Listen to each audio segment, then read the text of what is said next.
And the family goes on a personal quest to find a new homeland.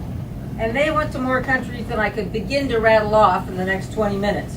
So we'll let George tell you about his crossing more karma zones. Please welcome George DeVorce.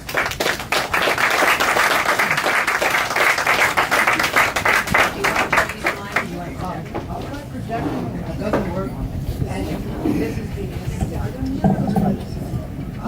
Testing, is my voice reaching all the way back?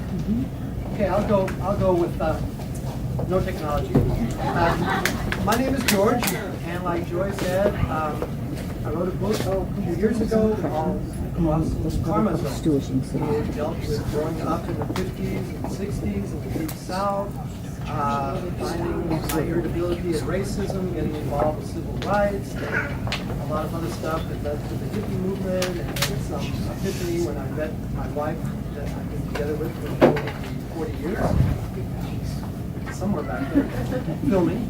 That was the first book, and a number of years ago we decided that we wanted to go with our children to other countries and see if we could enjoy living there. And it was a 12-year odyssey. And along the way, we learned much about ourselves, about other places, challenges, so forth. And it was my wife, my son, who's also back there somewhere, and two daughters, one of which is here. And we touched a lot of places. We went, stayed a lot of years in a village in Greece, and then we lived in India, Thailand, Fiji, New Zealand, Australia, maybe somewhere else, I can't remember as time goes by. However, I did write it down, and there's a lot of adventures in a lot of places, so I'll read a few of them. First one takes place on a Greek island called Ikaria, and it was an adventure that my son John, who's in the back, and I went to. And can you still hear me if I walk down? Yeah. Okay. Yes. Anyway, the scene here is we met this young man who was a musician that wanted to go with us to this place where music was being played, but his wife was very protective and wasn't sure if he should go or not because she wanted him to stay home and do some other projects. So we'll continue with that. Christos was a frequent visitor up to the farm, but Maria was too concerned with what she considered lack of sanitation to want to come and risk getting dust on her newly washed clothes. One afternoon, Dimitri, my son John, and I went to their door to see if Christos would like to join us for a musical night of jams and merriment. Maria answered the door and shouted that Christos was asleep, and quite protectively scolded us for not calling first before dropping by so unannounced. Not wanting to waste an opportunity to irritate her further, after she closed the front door, our friend Dimitri pulled out his cellular phone and called their number to ask if we could come visit her. Confused and angry at our impertinence, Maria started her harangue at our immaturity, but Dimitri artfully deflected her attention by pointing out some spots on her front porch that she had not removed in her morning house cleaning ritual. Right about then, Christos showed up from the other room ready to run off with us. Maria switched from arguing to ask if she could come along. Dimitri tried to persuade her not to do so by reminding her how dirty she found his house on her last visit.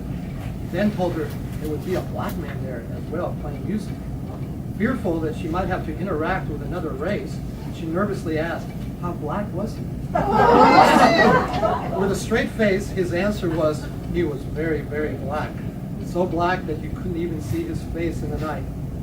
At this point, so worried about the black man, the dusty floor, and her dirty porch, the poor lady decided to stay home and read a book while the rest of us went back to the farm for a wonderful evening under the stars. Perhaps the night was indeed so intense that we didn't even see a black man in the house. Instead, we found lots of homemade bread, cheese, wine, and many young musicians and lots of music playing tonight.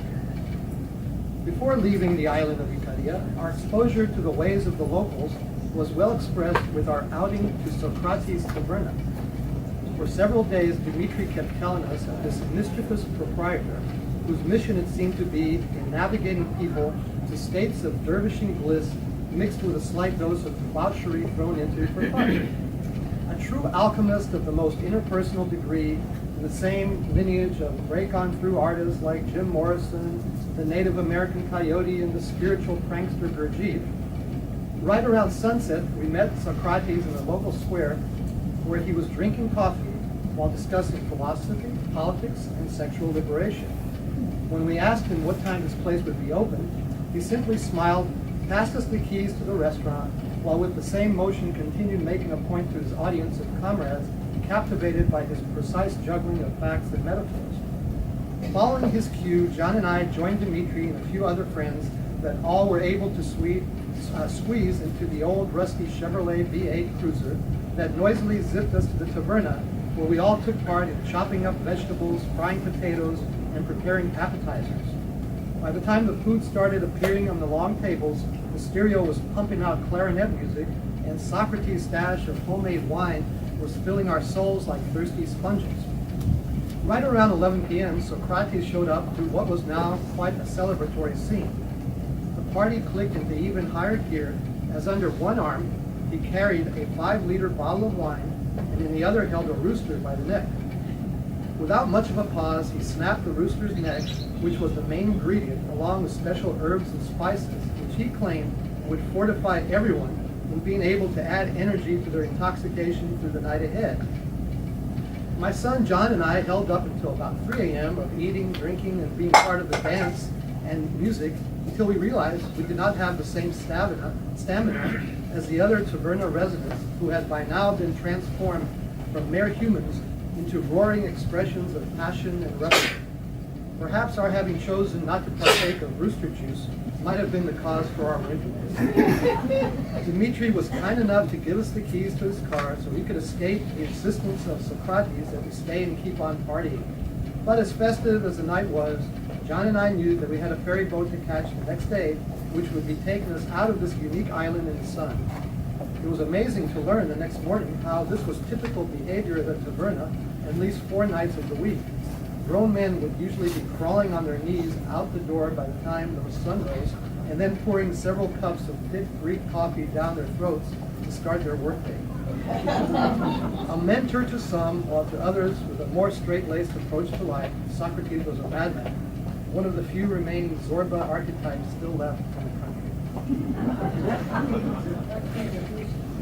Yeah, right. There's other factors, but that was one of them. Okay, here's another one. I wrote a couple in Icaria that are good ones. Stay with the island. Icaria was the island where in the late 1920s and 30s, the Greek right-wing government exiled communists, freethinkers, and other degenerates. Several generations later, it still proudly had a very individualistic and libertarian presence, politically and socially.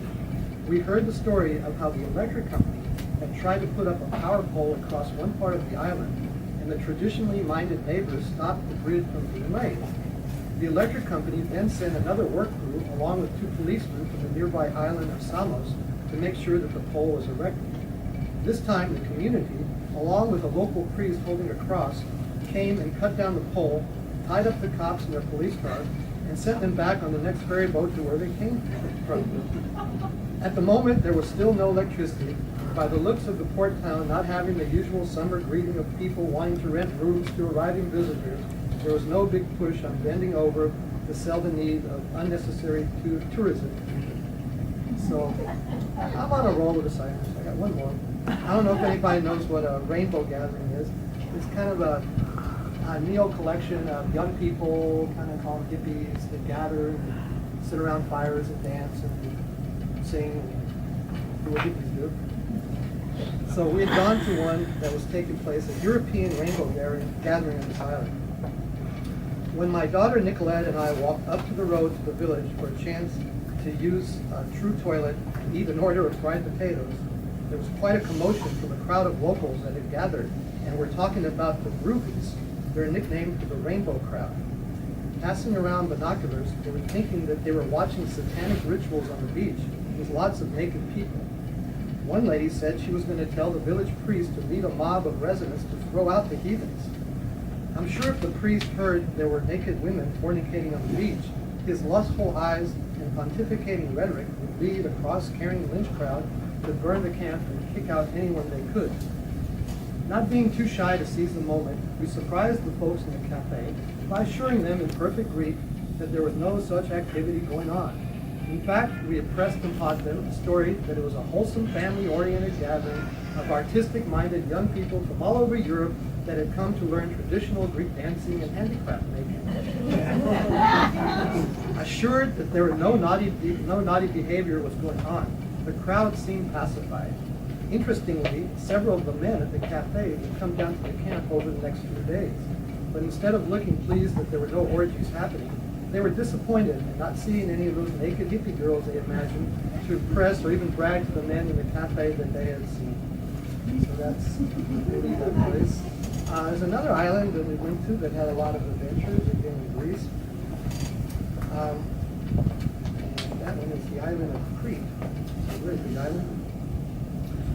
Because of its large size, we separated the 10 days of our visit on Crete into 3 different sections of the island. I'll skip some of that.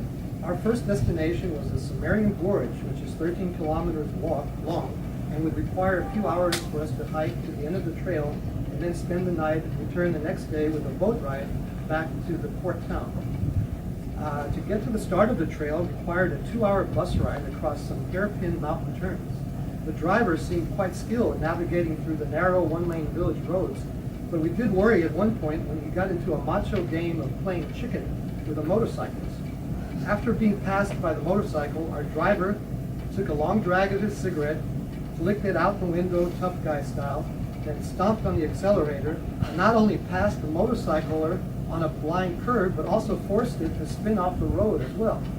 Such was our first taste of Cretan mindset.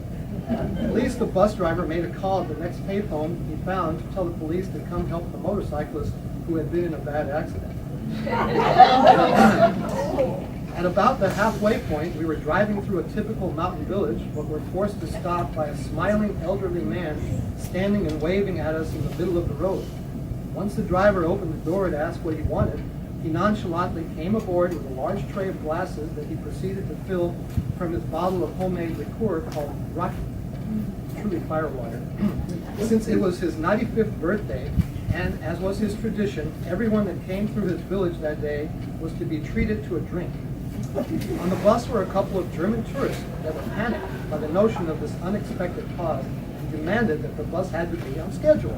They kept pointing to their travel brochures, which did not mention a stop in this village. But the old man kept insisting that they have a drink as well, which they wound up liking so much that they asked for seconds. The bus driver, too, was getting tipsy and put on a Greek dance music tape on his stereo.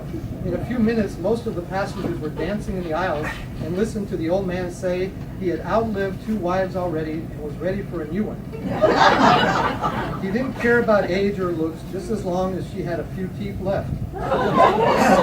So now that the bus ride had been transformed into a party, the remaining journey was even more magical, as we all waved at the birthday boy and promised to look for a mail-order wife for him. I'm sure if he could have waited a few more years, the internet would have hooked him up with the perfect match. All right, my wife wants me to skip to other countries. We'll go to something that happened on the island of Awas. A few days later, Nona, who was our driver at the time, took us to another kind of healing experience. The belief that people can put curses on you and use magical means to bring ill health and bad luck was still common in Bali. In most villages, there would be a practitioner skilled in sending out curses to people you didn't like, and for keeping balance in the community, there would be someone likewise gifted in removing such inflicted black magic spells. Feeling that I needed some help from my recurring headaches, I followed the procedure Yeoman instructed me of bringing an offering to this lady whom he had told me was a very powerful healer. He had neglected, however, to tell me that she might have been at least somewhat psychotic as well. With Stephanie and the daughters being served tea by the healer's housekeeper, and with John, who instead of hanging out with me as he promised, John, you remember? Was now watching some Indian vampire movie versing kung fu heroes with some other kids. I was all by myself when the time came to meet the healer. Her appearance was quite dramatic.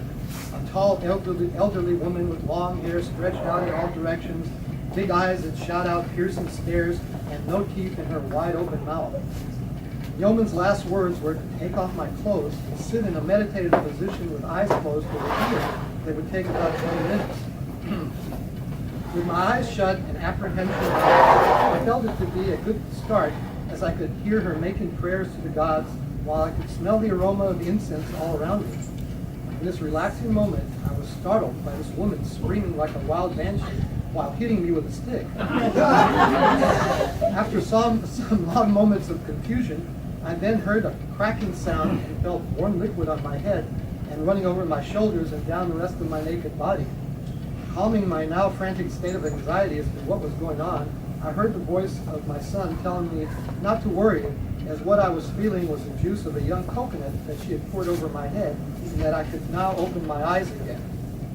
With Yeoman asking me how did I now feel, I should have paused to reconsider that what I was about to say, that I had still had my headache.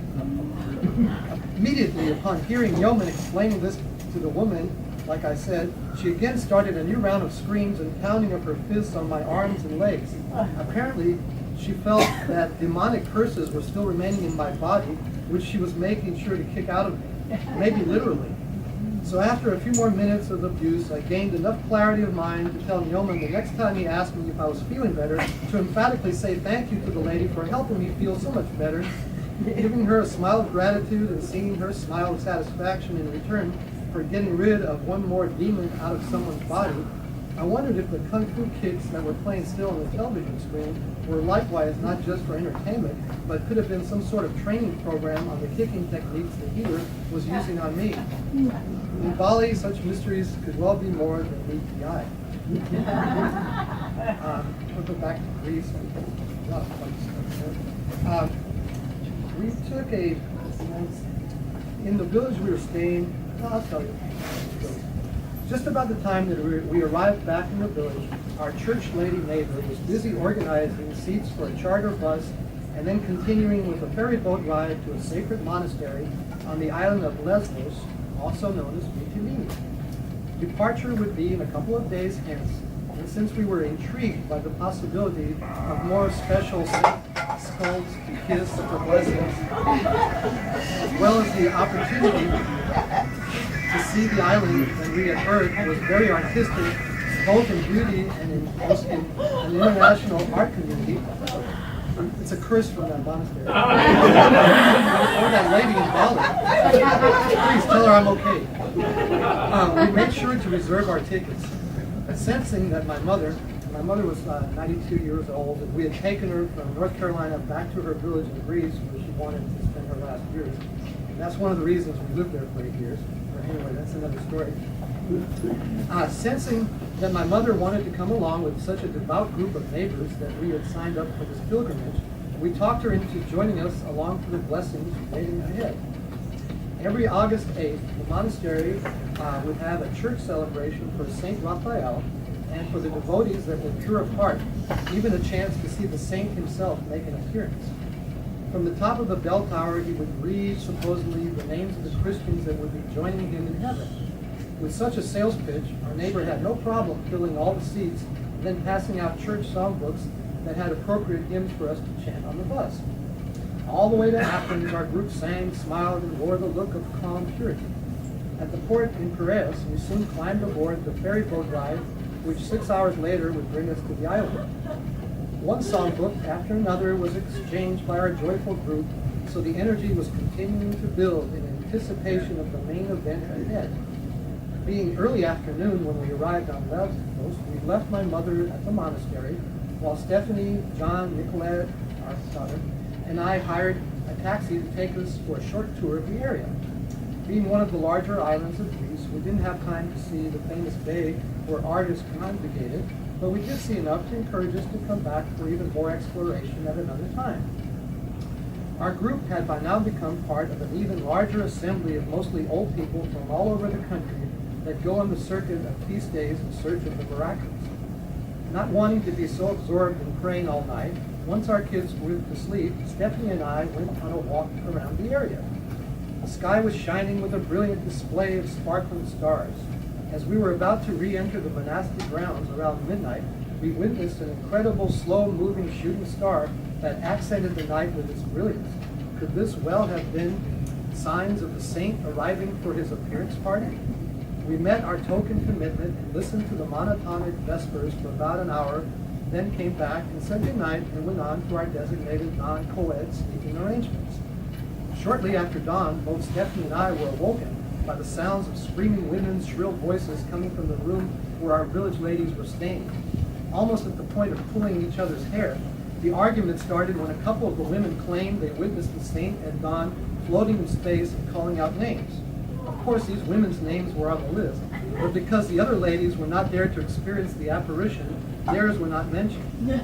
The lucky two were so engrossed in the miraculous appearance that they forgot to wake up the other women, and so the fight began. All the way back, on both the boat and on the bus, no one was smiling nor reading holy books anymore.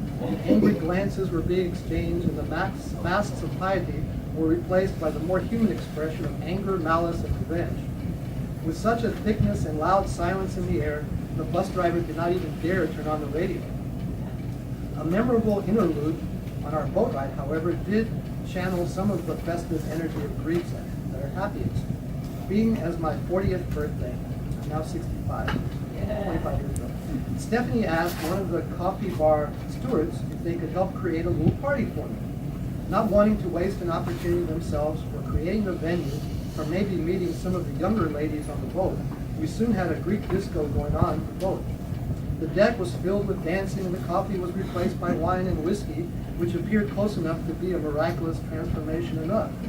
But right about the peak moment of the appearance of the pagan gods of ecstasy and pleasure, through the deck door popped in our church lady neighbor to tell us we were slightly sinning and needed to stop having fun. As always this time of year, it seemed that the old parts of our village did not consider the first 2 weeks of August as allowable under the church code for anyone to celebrate birthdays. Before the party broke up, I did receive a few hugs and kisses, while the boat guys managed to score a few phone numbers from our village ladies that I've been dancing with. And even my mother was happy to see me getting busted for promoting happiness instead of sorrow and persecution. In retrospect, perhaps I should have announced that San Rafael had appeared to me in the auspicious moment to announce that I was on the heavenly guest list, and thus I was celebrating the news. I'll continue with this. Arriving in Athens, we decided to let the rest of the village You can't get them all. back to the village, while we took a different ferry boat to the island of Tinos for another holy picnic. Similar to its famous Catholic counterpart Lourdes, Tinos had a monastery that honored the Virgin Mary, and on this day of her commemoration, August the 15th, thousands of mostly sick and old people flocked here in order to be healed. Discarded crutches and eyeglasses filled huge boxes in back of the church as proof that they would not be needed anymore after the anticipated miracles took place. For days, some people had been fasting, while others would be doing penitent feats, such as crawling on their knees up steep roads leading to the church. Waiting to see another holy magic show, we stood in the huge line which eventually led to the rear of the large cathedral. The main bishop was saying all the proper prayers, and then the moment everyone was waiting for arrived. The communion he and the other 5 priests standing next to him were about to dispense to the masses was the one with the high octane juice that would bring health and happiness to whoever swallowed it. But as Greeks like to express their passionate nature in different ways, several fights were breaking out in the front of the lines. In one case, one old person started hitting another even older person with a cane over which of them would get to go up before the other. One claimed that he had been standing in the outer line longer, and the other guy retorted that he was sicker and thus was higher in the queue. In another fight, an old lady was yelling to a priest that she did not want to receive the communion he was giving her, and she wanted to get the dose from the bishop, whose brew she thought had more healing power because he wore a larger hat and carried a gold cross. With the pushing escalating, the bishop grabbed the microphone and announced that this sort of behavior, everyone was going to go to hell, and that he was not going to give out any communion to anybody. At that point, all hell did break loose, with people yelling threats at the priests and punching anyone in their way from getting in the front lines. As this sort of reaction might well have been common, the bishop had a change of tone and in a deep authoritative voice asked everyone to make the sign of the cross in forgiveness, and that he would stay to pass the Holy Communion bread and wine to everyone himself. That included us too, of course, where we not only savored this food for the soul, but as the moment marked the end of the fasting period, we could go out to a restaurant and enjoy my late birthday dinner.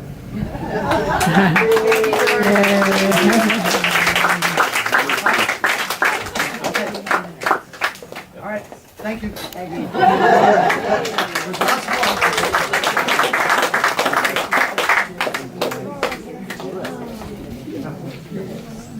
That was great. We all want to go on a trip with George, right?